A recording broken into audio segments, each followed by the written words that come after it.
क्या आपने एक चीज़ एक्सपीरियंस की है कि जब भी हम न्यू ईयर पे कुछ भी टारगेट बनाते हैं, थोड़े टाइम तक हम उसमें इंटरेस्ट लेकर जोश जोश में करते रहते हैं, थोड़े से गैप आना चालू होते हैं, फिर हम उसको पूरी तरीके से भूल जाते हैं।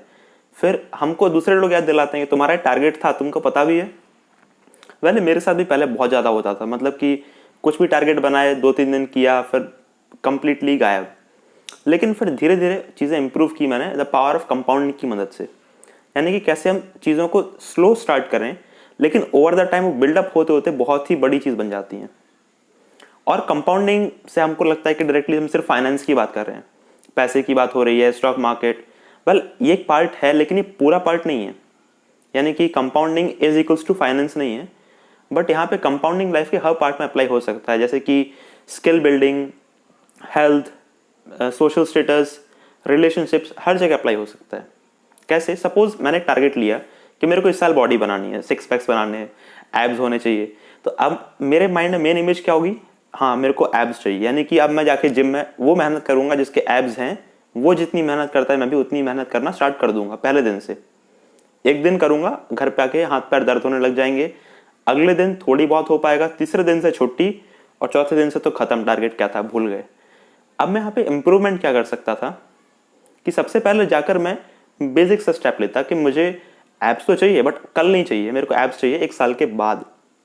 1 साल में हो जाएंगे तो भी टेंशन नहीं है। प्रॉब्लम तब होती है जब मैं सोचता हूँ मेरे को कल एब्स चाहिए। अब मैं जाकर सिंपल से एक प्लान बनाऊंगा कि हाँ, ओवर द ईयर मेरे को इस तरीके से इंप्रूवमेंट करनी है, तो मैं धीरे धीरे चेंजेस करना स्टार्ट करूंगा। सपोज मैं सोफे पे पड़े रहता था, टीवी देखते रहता था, तो उसको बंद करके मैं पहले दिन सिर्फ जिम में जाऊंगा, कुछ भी नहीं एक्सरसाइज करूंगा, सिर्फ जाके देखूंगा कि लोग अच्छा करते हैं तो ठीक है। अगले दिन से मैं कुछ डंबल उठाऊंगा, बेसिक सा कुछ एक्सरसाइज करूंगा। तीसरे दिन से कुछ और। फिर धीरे धीरे मैं अपना डाइट प्लान चेंज करूंगा। ऐसे नहीं कि अभी तक पूरा जंक फूड खा रहा था और अभी एकदम से सब कुछ खत्म और सिर्फ पत्ते खाऊंगा, मतलब कि सिर्फ ग्रीन वेजिटेबल्स। वो चीज़ नहीं हो पाती है, वहाँ पे भी सेम प्रॉब्लम आ जाएगी। तो वहाँ पे भी सेम चीज़ अप्लाई करेंगे, धीरे धीरे चेंज करना। फिर क्या होगा, 1% इम्प्रूव करते करते हर दिन, अगर आप 1% भी इम्प्रूव करते हो हर दिन, तो आप ₹1 का 37 बना सकते हो साल के एंड में। अब ₹1 कोई बड़ी चीज़ नहीं, साथ में 37 भी कोई बड़ी चीज़ नहीं है। बट जब आप इसमें और बड़े नंबर्स अप्लाई करते हो, ₹100 तो 3700 हो जाता है, ₹1000 तो 37,000 हो जाता है। सेम चीज़ आपकी स्किल्स के साथ होता है, सेम चीज़ आपकी हेल्थ में होता है कि पहले दिन तो कुछ ज़्यादा चेंज नहीं दिखाई देगा, लेकिन जब आप उसको 1 साल तक लगातार करते रहोगे तो फिर चेंजेस दिखना स्टार्ट होंगे। और सपोज आपको 1 साल में 37 टाइम्स हो रहा है, तो इसका मतलब ये नहीं कि हर दिन बराबर इंप्रूवमेंट होगी। इनिशियल कुछ मंथ्स इंप्रूवमेंट बहुत स्लो होगी, आपको लगेगा कि कुछ इंप्रूवमेंट हो ही नहीं रही है, इतनी स्लो इंप्रूवमेंट होगी वहां पे। अब अगर आपके पास बड़ी पिक्चर नहीं है कि कुछ इंप्रूवमेंट होने वाला है, तो आप उसको बड़े इजीली छोड़ दोगे। आपके पास हंड्रेड्स ऑफ रीजन होंगे कि यार कुछ इंप्रूवमेंट ही नहीं दिख रही है, यहाँ पे तो कुछ हो ही नहीं रहा है, इससे अच्छा तो मैं ज़्यादा एक्सरसाइज करता। उन सब चीज़ों का आपको बड़ी पिक्चर देखते हुए सब कुछ साइड में कर देना है। आपको देखना है कि हाँ, अभी स्लो हो रहा है, that is completely okay and that is part of the my plan. यानी कि ये मेरे प्लान का एक हिस्सा है कि इनिशियली इंप्रूवमेंट स्लो होगी, बट ओवर द टाइम वो बढ़ती चली जाएगी। बिकॉज जो कंपाउंडिंग होती है उसका जो चार्ट, अगर हम कहें जो उसका ग्रोथ होता है, वो इस टाइप से होता है। यानी इनिशियली स्लो रहेगा, लेकिन फिर वो तेजी से इंक्रीज करेगा। वर्ल्ड में बहुत सारे बहुत ही ज़्यादा अमीर लोग हैं, लेकिन वो सब लोग सेम हैबिट से, सेम माइंडसेट से अमीर नहीं बने। यानी कि सपोज हम 2 लोगों का एग्जांपल लेते हैं, इलॉन मस्क और वॉरेन बफे।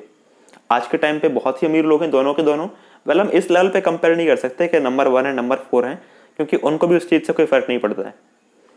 इलॉन मस्क बोलते हैं कि अगर आपको एक्स्ट्रा ऑर्डिनरी बनना है, कुछ क्रिएटिव चीज़ बनानी है, तो आपको हर हफ्ते एटलीस्ट 80 आवर्स वर्क करना पड़ेगा।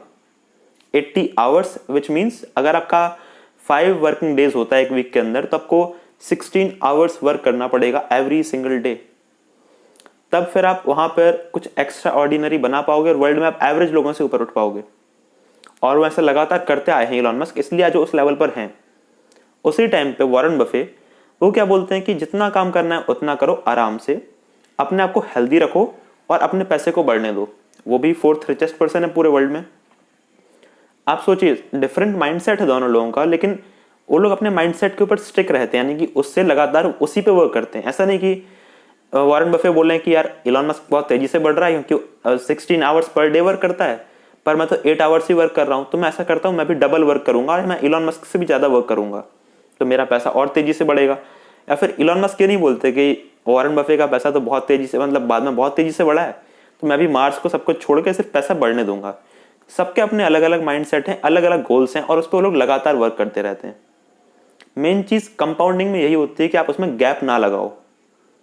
सपोज आपने आज 1% इंप्रूव किया, लेकिन बाद में आपने 1% हटा दिया, यानी कि आपका 100 रुपए का 101 रुपए हुआ पहले दिन, बट आपने उसमें से 1 रुपए बाहर निकाल लिया, तो फर्क नहीं पड़ता आप उसको 10 साल करो 20 साल करो, वो 100 का 100 रुपए ही रहने वाला है।